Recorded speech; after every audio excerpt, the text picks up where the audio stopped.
Welcome back. आज business of Bollywood पर हमारे साथ हैं डायरेक्टर प्रोड्यूसर अनिल शर्मा, जिन्होंने अपने करियर की शुरुआत की थी इन 1981 विद श्रद्धांजलि। गदर एक प्रेम कथा, हुकूमत, hero the love story of a spy, अपने, अब तुम्हारे हवाले, वतन साथियों जैसी बड़ी फिल्में बनाने वाले Anil Sharma is back this time with Singh साहब द ग्रेट। तो चलिए बात करते हैं उनसे और जानते हैं कि कैसा था बिजनेस ऑफ बॉलीवुड में उनका अब तक का सफर। Welcome to the show. Thank you Singh very Saab the Great 90s की उन हाई ऑक्टेन एक्शन फिल्म्स की याद दिलाती हैं जो कंप्लीट मास एंटरटेनर्स होती थी। तो क्या ये ऐसी ही एक फिल्म है? आप ऐसा इसको नहीं कह सकते कि वो 90s की के स्टाइल की फिल्म है या 2014 के स्टाइल की, वेरी मच, बल्कि 2013 में हमें 2014 के स्टाइल की वेरी मच आज की फिल्म है, अब की फिल्म है, आज की समस्याओं को लेकर चल रही है। आपने धर्मेंद्र जी के साथ अपनी फिल्म की थी हुकूमत 1980s में। How is your relation with him even today? धर्म जी के साथ मेरी शुरुआत जो हुई थी, मैं असिस्टेंट था बर्निंग ट्रेन में, वहाँ से धर्म जी के साथ शुरुआत हुई थी। और जब मैं हुकूमत उनके साथ की तो बड़ा इंटरेस्टिंग सा वाक़या है कि धर्म जी मुझे जानते थे द बर्निंग ट्रेन की वजह से, लेकिन मैं एक पिक्चर कर रहा था शशि कपूर साहब के साथ, उनके ऑफिस में पृथ्वी थिएटर में बैठा हुआ था। अचानक मेरा भाई अनुज शर्मा जी और एक ब्रोकर हुआ करते थे मथुरा दास जी, वो दोनों आते हैं और मुझे बोलते हैं आपको चलना है, चलना है। मैं कहाँ चलना है? बोले बैठो गाड़ी में बैठो। गाड़ी में बैठा, मुझे धर्म जी के बंगले के सामने खड़ा कर दिया। बोले या क्यों? बोले धर्म जी से आपकी मुलाकात है। मैं उस वक्त जस्ट 23-24 साल का था और धर्मेंद्र से मुलाकात एज ए डायरेक्टर,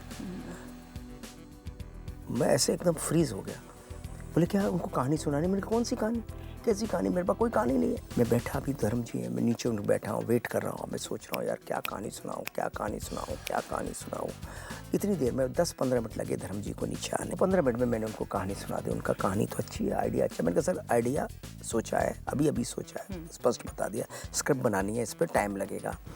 बोले ठीक है तो कर लो स्क्रिप्ट, पिक्चर मेरे लिए ओके है। और आप अपने फाइनेंसेस कैसे मैनेज करते हैं? बिकॉज पहले भी आपने कभी किसी स्टूडियो के साथ काम नहीं किया और आज भी नहीं किए, तो how do you manage? Finances तो मैनेज हो जाते हैं, पिक्चर बड़ी हो, चीज़ें हो, अच्छी हो तो लोग इंडिविजुअल डिस्ट्रीब्यूटर्स बहुत आ जाते हैं। वैसे तो मैंने गदर जो बनाई थी स्टूडियो के साथ ही बनाई थी, कॉर्पोरेट के साथ ही बनाई थी, जी के साथ। पर जैसे आपने कहा कि आपने जी के साथ इतनी बड़ी फिल्म बनाई Gadar, which was such a big success, तो उसके बाद आपने कोई कॉर्पोरेट के साथ? देखिए क्या हुआ, जब मैं कॉर्पोरेट के साथ, उन दोनों कॉर्पोरेट तो कोई काम करता नहीं था, जी पहला कॉर्पोरेट था। मैंने सोचा कॉर्पोरेट के साथ काम करूंगा, बहुत सारी फिल्में कॉर्पोरेट के साथ काम करें, लेकिन कॉर्पोरेट का काम करने का तरीका और फिल्म जो नॉर्मल फिल्म बनाने का तरीका गदर के टाइम पे सिंक नहीं होता था। उन लोगों को हर चीज़ राइटिंग में चाहिए, हर चीज़ ये चाहिए, हर चीज़ का अप्रूवल चाहिए, फिल्म लाइन में हर चीज़ डिसीजन लेने पड़ते थे तुरंत।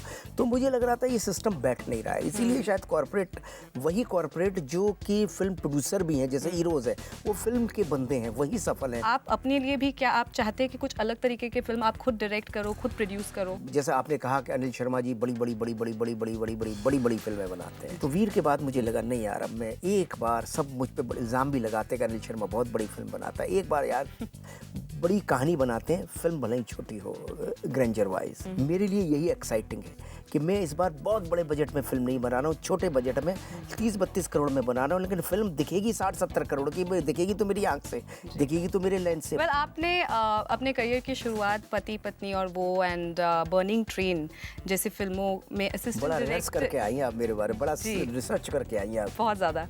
आप असिस्टेंट डायरेक्टर थे बी आर चोपड़ा जी के, तो उस टाइम के फिल्म मेकिंग और उस टाइम का जो बिजनेस ऑफ बॉलीवुड था, उस टाइम से आज तक में कितना डिफरेंस है? बहुत फ़र्क है। पहले हमको कहा जाता था कि यार एक सिनेमा में, श्रद्धांजलि 3 सिनेमा हॉलों में चली तो 7वें वीक में 15 हॉलों में थी, वो टाइम था, अलग था। आज का टाइम ऐसा है कि आज तो 15वें हफ्ते, 7वें हफ्ते में ही पिक्चर दिखेगी नहीं। तो आज बिजनेस का मॉडल ही बदल गया है। आप 3000-4000 सिनेमा में लगाइए और 4-5 साल के बाद और अलग हो जाएगा जी, क्योंकि हिंदुस्तान में आपका बॉलीवुड बिजनेस है। इसलिए एक चीज़ बताना चाहता हूँ, हिंदुस्तान में एक ही अनडेवलप्ड बिजनेस है, वो है सिनेमा। वेल, अगर देखा जाए तो सनी देओल की मार्केट वैल्यू अभी इतनी ज़्यादा नहीं है जितना पहले था, लेकिन क्या अभी भी नॉर्दर्न टेरिटरीज में उनका उतना ही क्रेज है, उतना ही डिमांड ऐसा है? होता है, क्रेज, फिल्में चलती हैं, क्रेज बन जाता है, फिल्में नहीं चलती, क्रेज नहीं बनता। Thank you so much for being with us. बस all the best for your film. My pleasure. बस मैं लोगों से और आपसे सबसे कहना चाहता हूँ 22 नवंबर को सिंह साहब द ग्रेट देखिए। अगर नहीं देखेंगे आप तो बस उसका एक डायलॉग है कि तड़ तड़ तड़ तड़ तड़ तड़ तड़ तड़ तड़ तड़ तड़ हो जाए। जरूर देखेंगे, जरूर देखेंगे। Thank you so much.